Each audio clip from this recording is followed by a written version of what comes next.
함께 낭독하겠습니다. 주보 3면에 기록된 대로 우리 창세기 13장 1절부터 10절까지 우리 천천히 한 목소리로 낭독하겠습니다.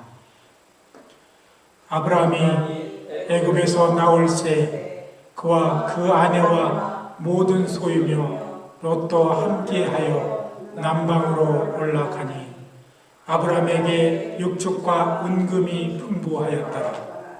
그가 남방에서부터 발행하여 베델에 이르렀며 베델과 아이 사이 전에 장막 쳤던 곳에 이르니 그가 처음으로 단을 쌓은 곳이라. 그가 거기서 여호와의 이름을 불렀더라.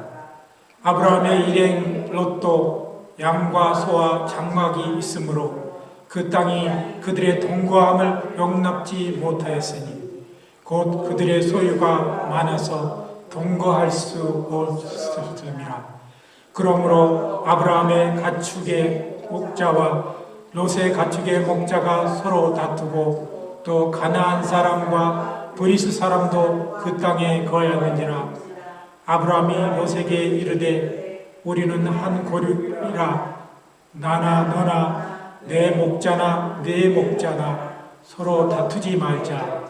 내 앞에 온 땅이 있지 아니하냐. 나를 떠나라. 내가 좌하면 나는 우하고 내가 우하면 나는 좌하리라. 이에 롯이 눈을 들어 요단 들을 바라본즉 소알까지 온 땅에 물이 넉넉하니 여호와께서 소돔과 고모라를 멸하시기 전이었던 고로 여호와의 동산 같고 애굽 땅과 같았더라. 아멘. 우리 찬양 세상은 들리고 오직 믿음으로는 찬양 드리겠습니다.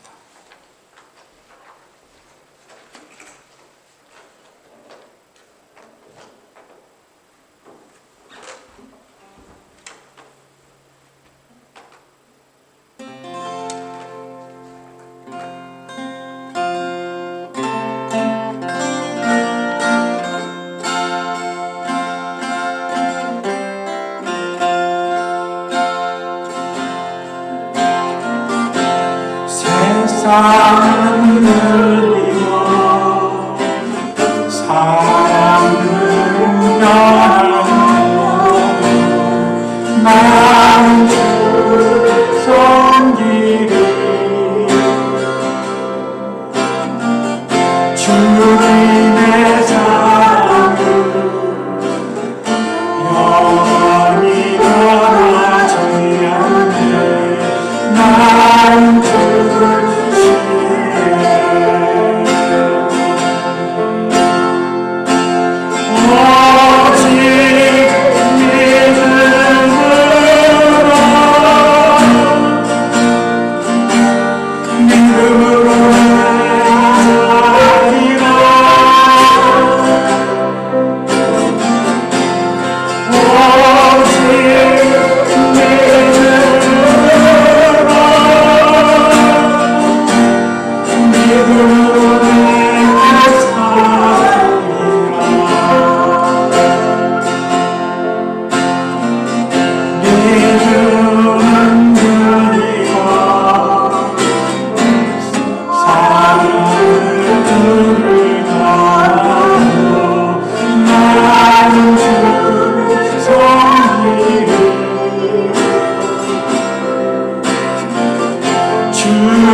이제 우리가 사는 또 지금의 계절은 벌써 가을의 문턱에 들어와서 이제 오늘부터는 또 날씨가 아침 저녁으로 꽤 쌀쌀합니다. 우리가 가을이라는 계절을 맞이하면 세월의 흐름을 되뇌이게 되고 지나간 순간을 돌이켜 보게 됩니다. 그래서 가을은 우리에게 여러 가지를 생각하게 하는 계절입니다. 봄은 새로 돋아나는 사물들과 산천을 바라보며 돋아나는 생명의 신비와 함께 새 희망을 마음속에 품습니다. 여름은 뜨거운 태양과 함께 왕성한 젊음의 기운을 가진 활기찬 활동력으로 삶을 살아갑니다. 가을이 다가오면 들녘에 펼쳐진 누런 추수의 물결을 일으키는 곡식들은 추수의 일꾼들을 기다립니다. 산천의 나무들은 채색 옷을 입고 과수나무들은 풍성한 열매를 견디다 못해 가지는 축 늘어졌고 잎들은 떨어져 갑니다.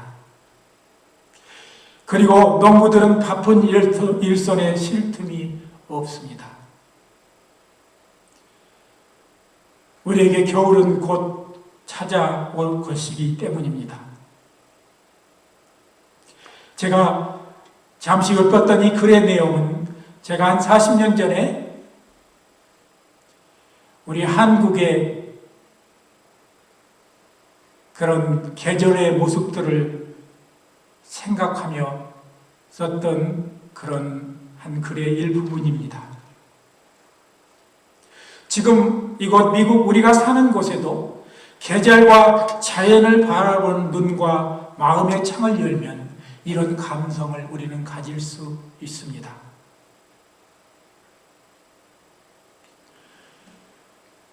우리가 이 컴퓨터를 1980년대 초에 일반인이 처음 쓰기 시작하였습니다. 그때 사용한 것이 마이크로소프트의 윈도우 프로그램이었습니다. 윈도우라는 말이 붙이기 시작한 이유는 퍼스널 컴퓨터의 프로그램과 인터넷을 통해 창문을 열어 세상의 모든 상황을 접하고 세상과 소통할 수 있기 때문입니다. 우리가 아는 대로 영어의 윈도우라는 말은 wind 플러스 eye, 즉 바람의 눈이라는 뜻에서 나온 것이라고 합니다. 많은 사람들이 윈도우가 바람을 막는 문, 윈도어라고 생각합니다. 집에 창문이 있다는 것은 참 중요합니다. 그것을 또 그 문을 통해 밖을 내다보며 답답함을 해소하고 그 창을 통해 밝고 따스한 빛이 들어오면 그 문을 열어 맑은 공기를 집안에 들어오게 하기도 합니다. 우리 그리스도인의 영혼에도 창문이, 눈이 있습니다. 우리 성도들은 두 가지의 눈이 있는 것입니다. 영혼의 눈을 열어 기도로 하나님의 빛을 보며 하나님의 말씀을 깨달을 수 있는 것입니다. 우리는 바람의 눈으로 세상을 보고 배우며 또한 하나님이 창조한 자연을 느끼며 영혼의 눈으로 신앙을 지켜나갈 수 있어야 합니다.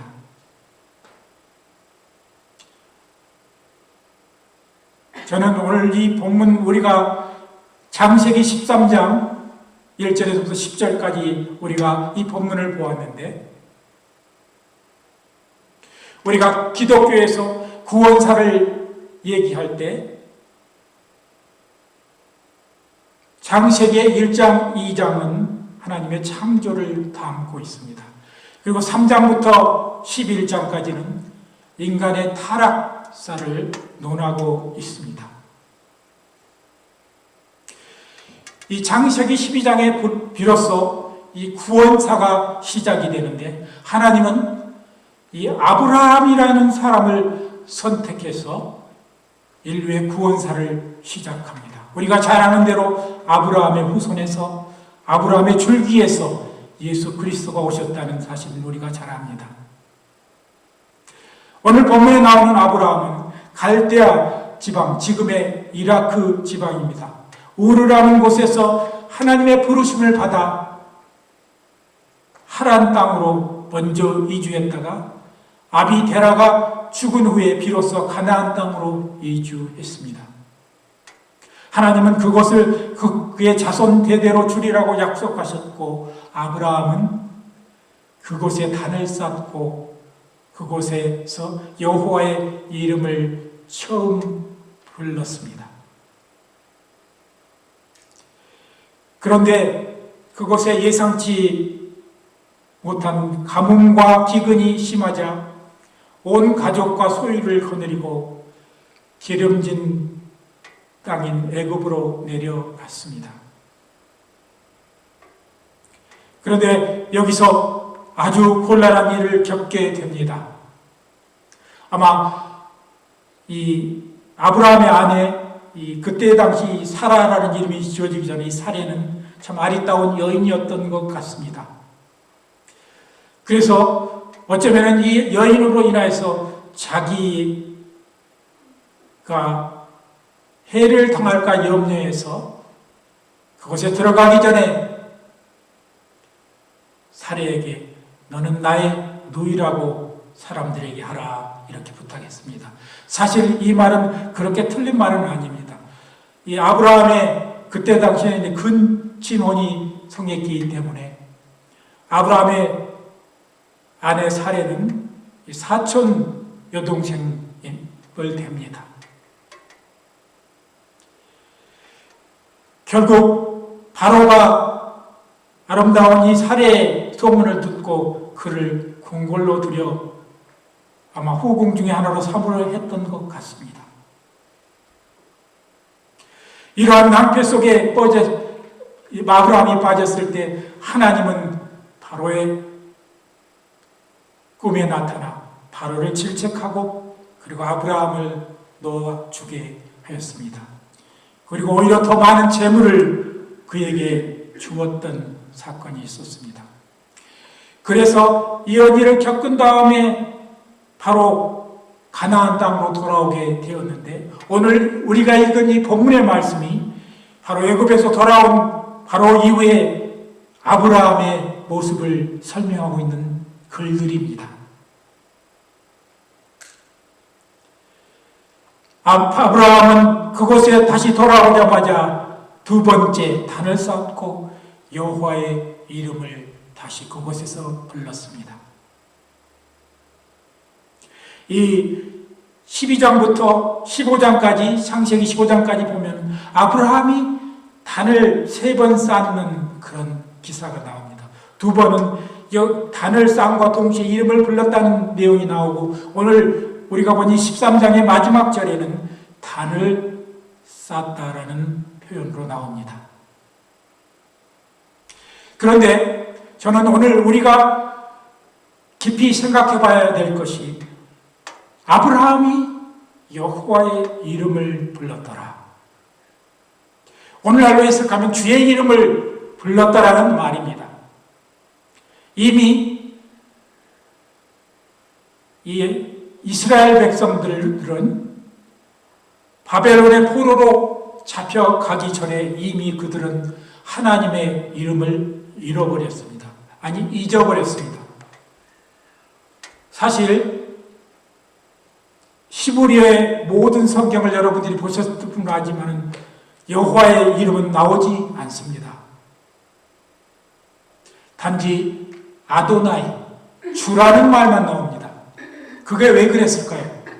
하나님의 여호와든 엘로힘이든 엘쉐다이든 그 이름이 너무 위대하고 파워풀하고 두려워서 감히 그 이름을 부르지 천년 동안 그 이름을 부르지 못해 결국 그 이름을 잃어버리고 말았습니다.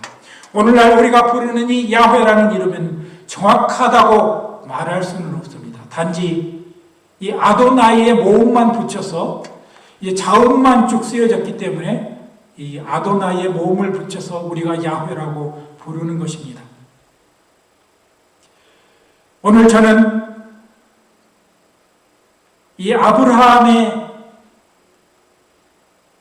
단을 쌓은 것과 하나님의 이름을 부르는 이 세 번의 사건을 통해서 오늘 저는 우리에게 주는 하나님의 교훈을 찾고자 합니다. 그리고 우리 신앙의 3단계를 이 아브라함이 3번 쌓은 단과 결합해서 생각해 보려 하는 것입니다. 첫 번째, 아브라함이 여호와의 이름을 부른 때는 그가 처음 하나님께 부름, 즉 콜링을 받은 때입니다. 12장 서두에 보면 하나님은 막연히 본토와 친척집을 떠나라고만 하였지 어디로 가라는 말을 하지 않았음을 보게 됩니다. 아브라함의 위대함의 하나 중에 바로 그것입니다. 하나님이 아직 목적지를 정해주지 않았는데 떠나라는 그 말에 먼저 순종하는 그런 아브라함의 모습을 보게 되는 것입니다. 그리고 아버지가 하란에서 아직도 갈대아 땅에 있는 하란인데 그곳에서 그 아버지가 죽은 후에 가나안 땅으로 이주했고 그곳에서 여호와의 이름을 불렀습니다.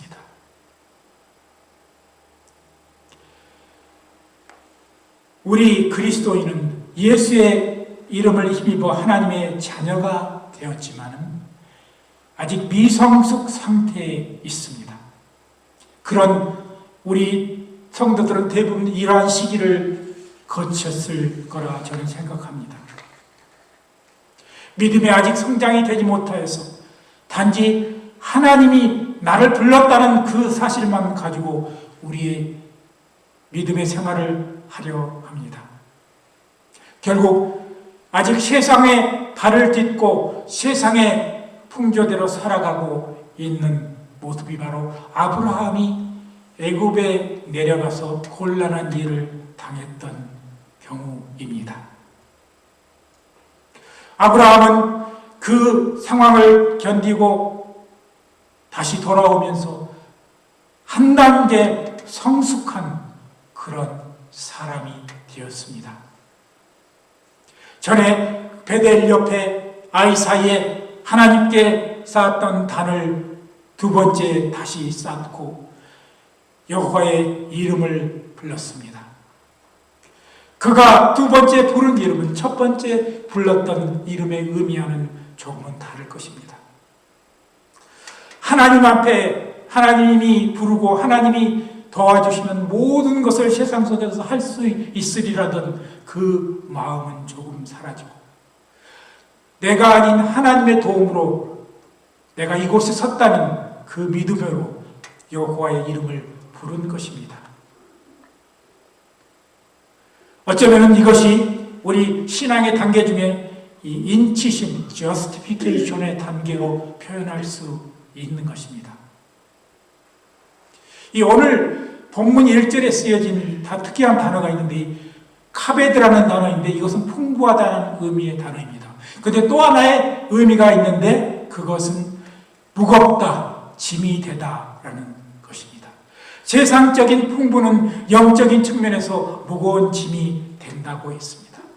우리 예수님은 부자가 천국에 들어가는 것이 예루살렘에 있는 그 조그마한 바늘길을 뛰어가는 것보다 더 힘이 들다고 말씀하셨습니다. 이제 아브라함이 오늘 우리가 읽은 이 13장 마지막 부분에 보면 세 번째 단을 쌓고 주의 이름을 부르는 그런 일이 있는데 바로 이것은 성화의 단계를 의미하는 것입니다. 이 내용을 오늘 자세하게 본문 속에 표현하고 있는데, 아브라함의 목자들과 조카 롯의 목자들이 부해지니까 다툼을 시작합니다. 서로 내가 중요한 것 얻으려고, 또 여기는 내 것이니 내 지역이니 들어오지 말라고 다투며 그렇게 싸움이 일어나는 것을 아브라함은 보았습니다. 거기서 아브라함이 오늘날까지 유명한 그 말을 합니다. 내가 자하면 나는 우하고 네가 우하면 나는 좌하리라. 내가 추구하는 것은 물질보다는 평화로움이고 하나님이 나를 도와주신다는 그런 확신 속에서 나온 말인 것입니다.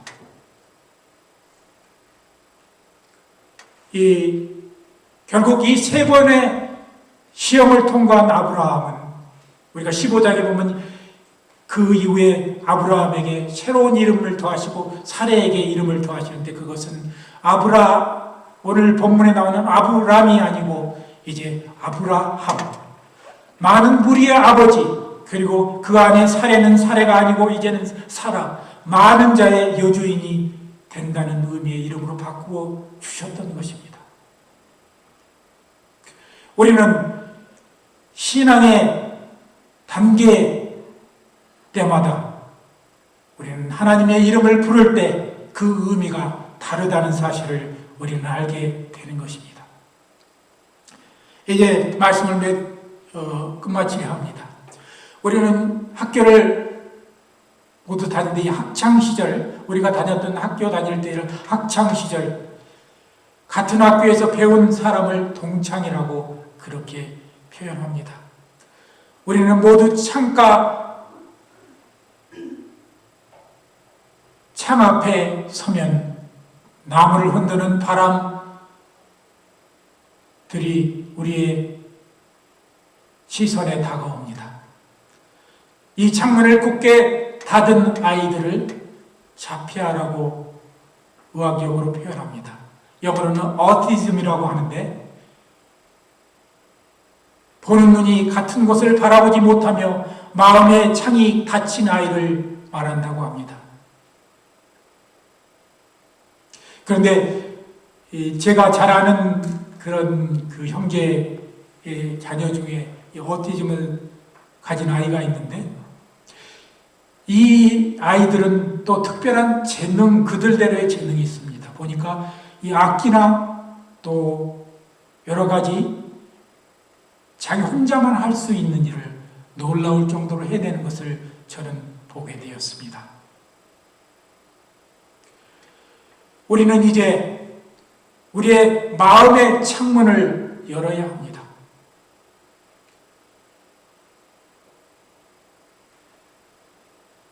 그리고 새롭고 맑고 밝은 빛과 신선함을 주는 우리는 생기의 바람을 맞이해야 하는 것입니다. 그리고 우리는 또한 영적 마음의 문을 열어 주의 이름을 우리는 부를 수 있어야 합니다. 우리가 너무나 잘 아는 헬렌 켈러는 자기 집의 한쪽 면은 모두 커다란 창문으로 해달라고 부탁했다고 합니다.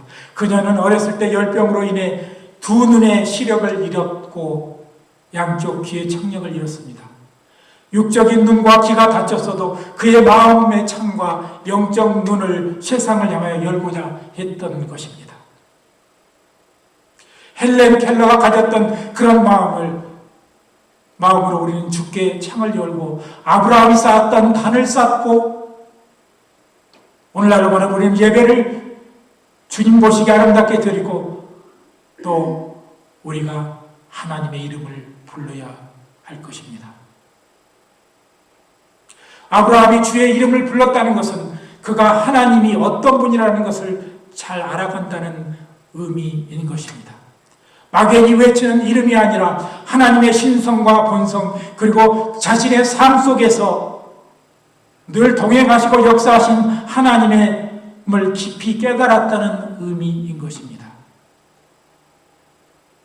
내가 처음 주를 만났을 때 불렀던 주의 이름만이 아니라 나를 시련 속에서 단련하시고 믿음의 성장을 이루게 하신 주의 이름을 우리는 오늘도 불러야 할 것입니다. 영어의 노래에 나온 대로 He knows my name, He knows everything. 우리 하나님을 표현할 때 그런 찬양의 가사가 있습니다. 바로 하나님과의 나의 관계 속에서 하나님이 내 이름을 안다는 것은 하나님이 나를 소중히 여기고 나와 함께 있다는 의미인 것입니다. 내가 또한 하나님의 이름을 부른다는 것은 내 삶 속에 하나님만이 가장 귀한 분이고 나 삶의 전체를 통해 인도하시고 주관하신 분이라는 사실을 고백하는 것입니다. 오늘 우리 믿음의 교회 성도들도 주의 이름을 온전히 부르는 성도들이 되기를 원합니다.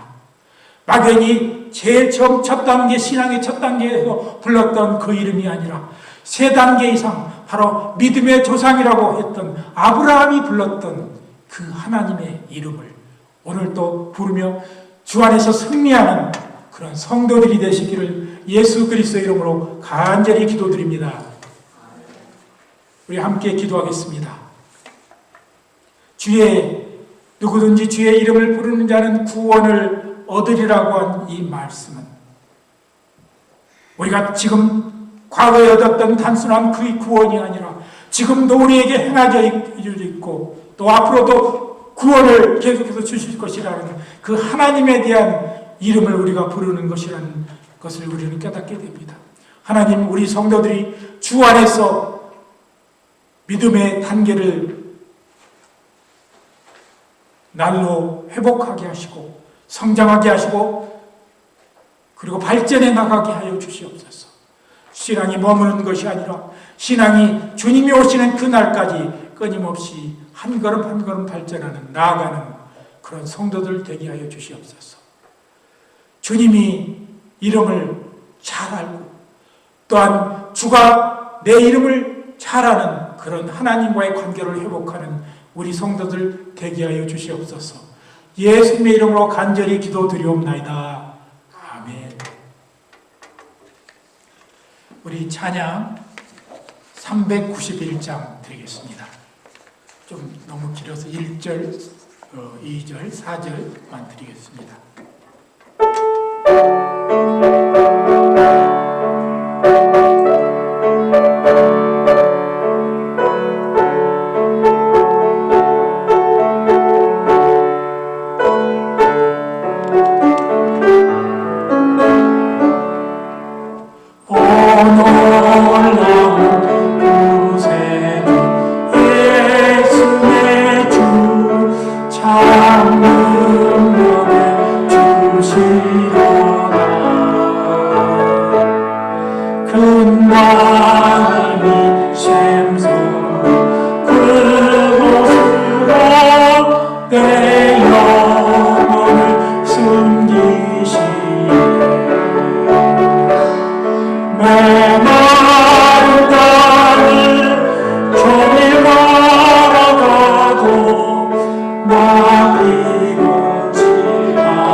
내가 이를 대면 큰 바위에